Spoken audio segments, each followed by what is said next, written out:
Polisi dan pihak rumah sakit berjanji akan mengawal dan juga memberikan pendampingan. Lalu apa yang harus dilakukan agar korban pemerkosaan berani untuk melaporkan diri ke posko pelaporan? Kita akan bahas bersama dengan psikolog keluarga Novita Tandri.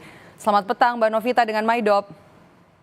Selamat petang Mbak Maidop. Oke, yang kita bisa lihat dari insiden ini apa? Tempat kejadian perkara kan di rumah sakit, kemudian juga korban adalah perempuan. Rumah sakit di mana harusnya ada tempat yang paling aman untuk berobat, untuk memulihkan kesehatan bagi keluarga maupun juga bagi pasien dan juga keluarganya. Apa yang bisa kita baca?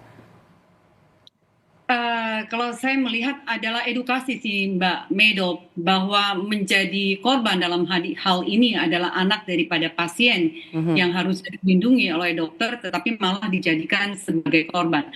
Saya melihat yang pertama adalah harus tahu dulu bahwa Undang-Undang TPKS nomor 12 tahun 2022, saya sendiri selain seorang psikolog juga background dari Magister Hukum dan tesis saya tentang Undang-Undang TPKS nomor 12 tahun 2022 ini Mbak.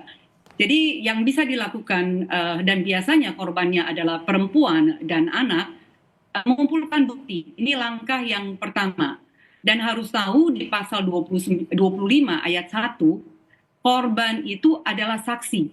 Jadi tanpa harus ada orang lain yang menyaksikan, korban adalah saksi. Ini banyak yang tidak diketahui oleh khalayak ramai bahwa korban itu bisa menjadi saksi sekaligus kalau ada punya bukti secara digital atau dengan visum et repertum, ini juga bisa dilampirkan.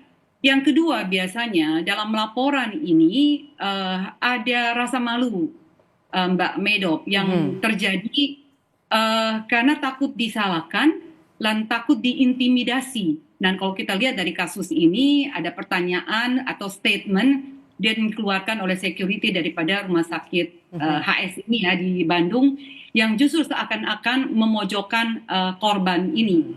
Dan yang ketiga adalah tidak percaya Mbak dengan sistem yang nantinya akan membela mereka korban dalam hal ini. Nah, dengan mengetahui bahwa hak daripada korban dengan adanya Undang-Undang TPKS nomor 12 2022 ini, saya yakin ini kalau disosialisasikan dengan lebih baik lagi, korban walaupun yang sudah lama kasus kejadiannya sangat bisa diungkapkan kembali kalau mereka bisa menyimpan salah satu bukti yang pernah ada, gitu ya. Yang lain yang harus juga diketahui bahwa jangan laporkan pergi dengan sendirian, Mbak Maidop. Kalau bisa ada salah satu orang yang menemani dan paling bagus kalau ada di bagian hukum. Jadi dalam hal ini ada pengacara atau lembaga hukum atau LPSK atau Komnas Perempuan atau pendampingan dengan psikolog. Jadi Mbak Novita, maaf saya potong, apa yang kemudian harus disampaikan polisi agar korban nanti yang kemungkinan jumlahnya, kita tahu kemarin masih satu, kemudian sekarang juga hari ini bertambah, yang bisa disampaikan oleh polisi untuk meyakinkan korban untuk bisa berani melapor? Biasanya yang paling ditakutkan adalah pada saat membuat BAP Mbak, itu ada interogasi yang sifatnya mengintimidasi. Jadi biasanya terintimidasi ini yang membuat korban tidak mau melanjutkan prosesnya. Ada yang harus diketahui, ada trauma info, bahwa artinya harus dengan penuh empati, sabar, dan tidak mengintimidasi. Jadi tidak menanyakan seakan-akan korban itu sebagai pelaku atau berusaha untuk bisa mengkreasikan situasi sehingga dia kenapa menjadi korban. Nah ini biasanya yang terjadi. Nah harus penuh dengan kasih, dengan empati sehingga korban tidak disudutkan.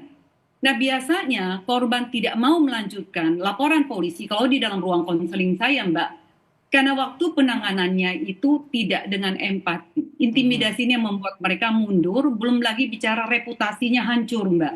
Karena nama dan juga latar belakang data pribadi itu bocor di dunia maya. Ini yang membuat mereka berpikir ribuan kali sehingga pelaku-pelaku seperti ini tidak bisa ditangkap karena tidak cukupnya laporan yang masuk. Oke.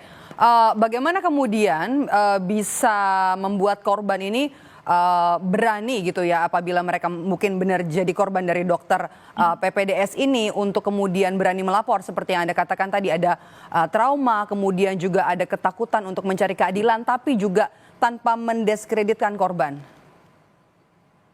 validasi perasaan korban, Mbak.